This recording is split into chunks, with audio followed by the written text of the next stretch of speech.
Hey friend, you are back with the AriesAlchemist for another general tarot reading. This today is going to be for my Scorpios, Sun, Moon, and Rising. So, breaking it down by zodiac now, so I gotta repeat this 12 different times. Oh my god. But I switched up the way I do the videos. So usually I ask either 3 questions and I give a statement, or I take my 9 decks that I usually use for collectives and I just pull a few cards from each deck.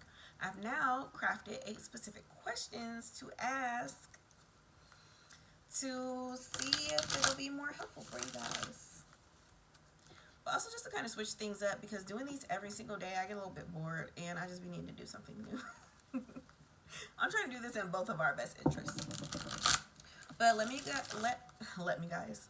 I need you guys to let me know if you like this or not, because at the end of the day I do this for you. So if you don't like the style, I am going to switch it up to what niggas want.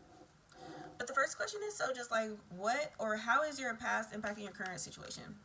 Looking down because I have the question so I don't forget on my phone, my other phone. How is your past impacting your current situation?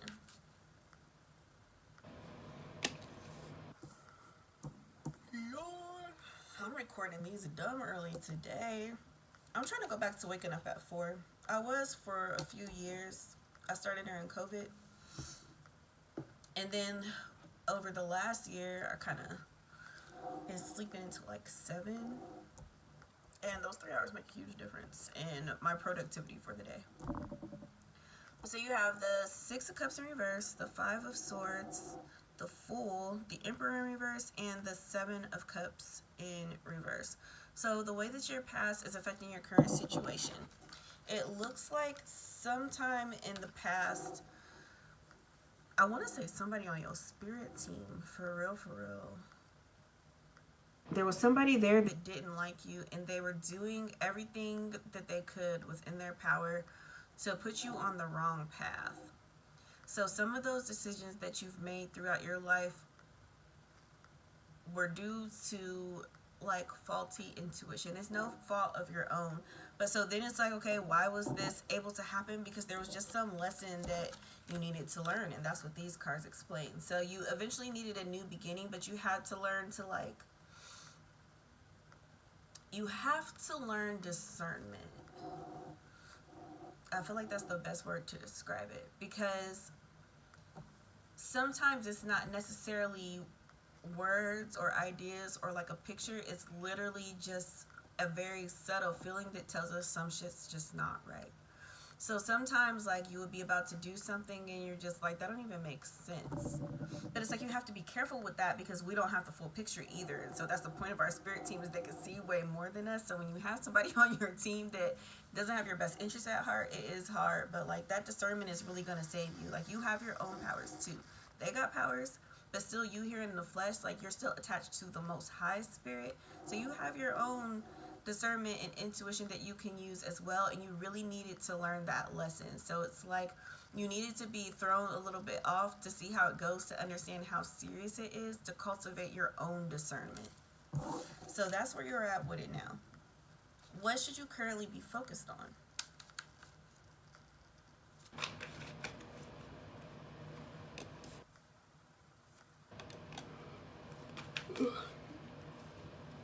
So the faulty information that they gave you had to do with like your home life, your money.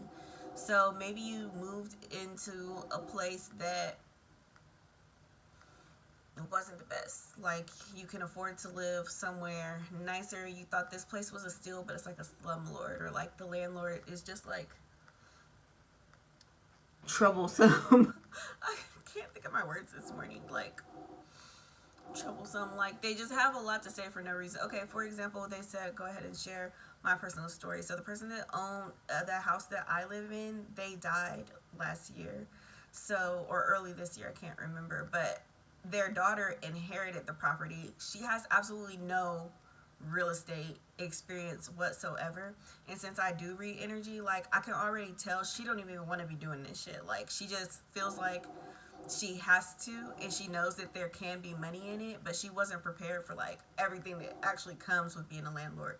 Not only that, but she lives on the opposite side of the country as me, so she couldn't come and like physically even see what's going on.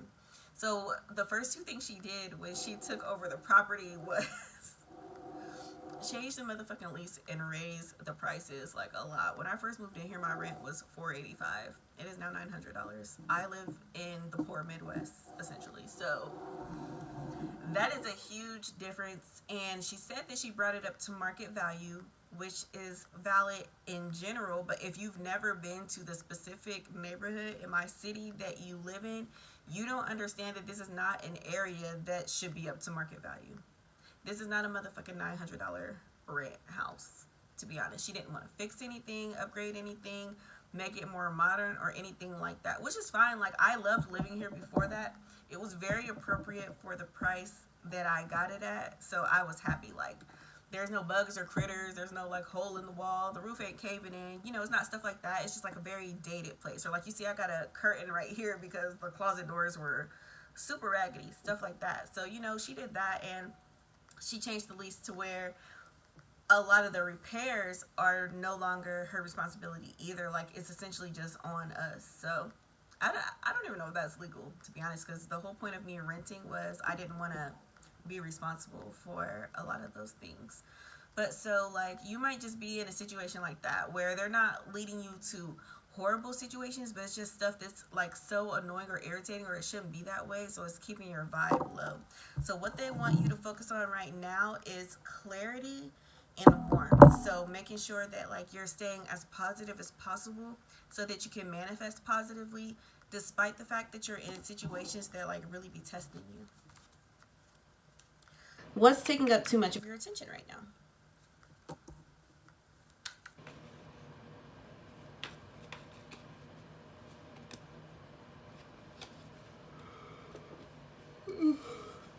You got the King of Cups in reverse and the Six of Pentacles. So you need a lot of help yourself to get you into a better position. But for whatever reason, you're more focused on helping somebody else who is not even reciprocating that energy. Like, they're not even necessarily grateful or appreciative or anything like that. They feel like you owe them these things, even though you absolutely don't. You're just helping them out of the kindness of your heart. So this is something you really need to let go of. And that's a lesson for both of y'all to learn. You to learn boundaries and them to learn not to use people. Their lesson is not really your concern, but they just threw that out there. But you really have to learn boundaries.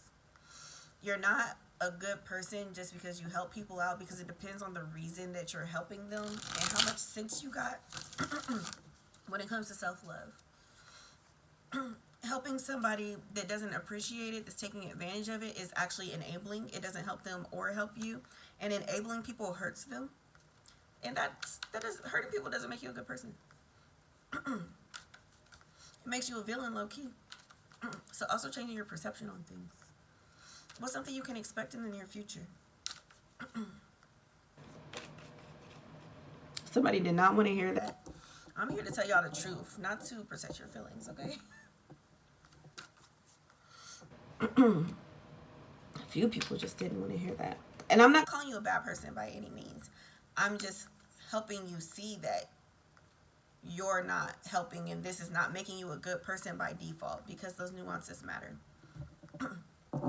So something that you can expect in the future is for you to kind of switch things up to focus more on you and cultivate self-love, because it's like something's going to wake you up and you're going to see that what I just said is true.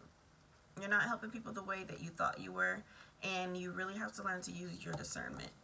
I also see that, you know, you are still going to be a little short-sighted, but since you're doing your best, the other people on your spirit team are going to help you to avoid disaster as much as possible still. They know your heart's in the right place. You just don't have the right, or you didn't have the right information. And that's understandable. Are you holding yourself back in any way?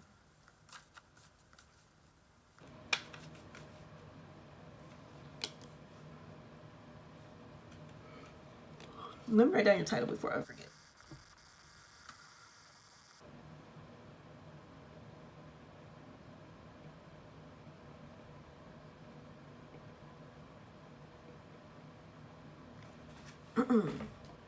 I love my iPad so much and my pencil. I don't have to kill all these trees, and I can write as many notes as I want. Okay, are you holding yourself back in any way? You got the Magician and the Fool. So the main way that you're holding yourself back is just by not really using your resources for you to get yourself in a better position, because it's like you don't want to feel like a burden on other people. Seven of Cups in reverse, though, you are going to see that people do want to help you. They just didn't know that you needed help because you weren't being honest about it. Simple and plain, friend. Now, what do your ancestors have to say to you about this or something else? Just what do they have to say in general?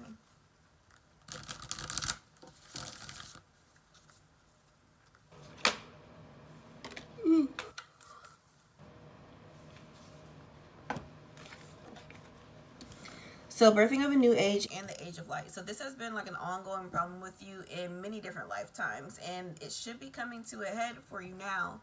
But we all have free will, so you got to choose. Do you want things to be better, or are you going to keep going the way that you are because you know what to expect?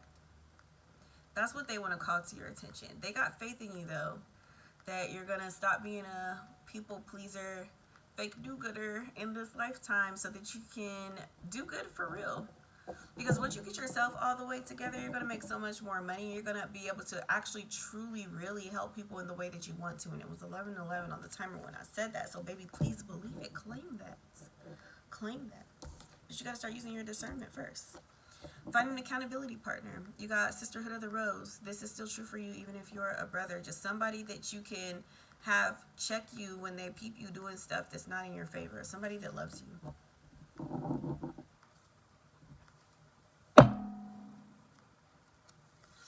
What do your spirit guides say about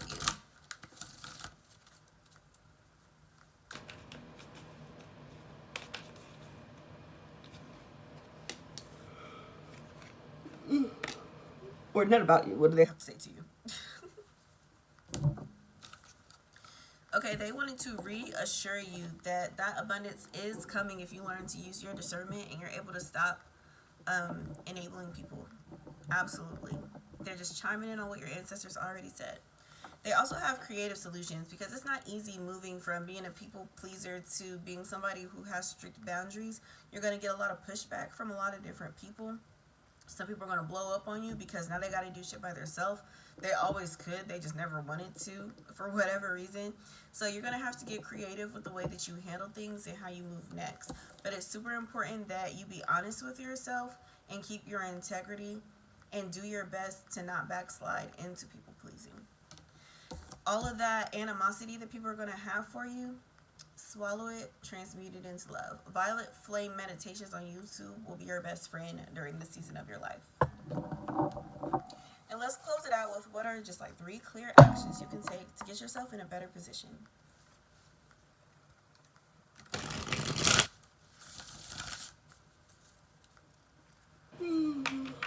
No bad, I was tired, boss.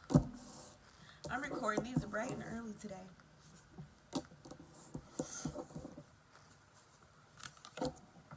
Look forward, refine your attention, and nurture yourself first. Stop giving people your last. It's actually not a flex to give people the shirt up off your back. Because why the fuck they can't go get their own shirt? Why? What is the real reason? Most people have the ability to do that. They just refuse to because they know that you're going to give them yours. They're taking advantage of you, friend. So start nurturing yourself first. Pay attention to yourself. Refine your attention to nurturing yourself first. Look forward to nurturing yourself first. That's what we got for you. We meaning me and Spirit, baby. I hope this resonated with you. I really hope it helps. It's a hard lesson for a lot of people, to be honest, but I got faith in you too, friend. Because my collective is the cream of the crop. So I know you can do this, okay? If it did resonate, though, please like, comment, share, subscribe to the channel, all that jazz.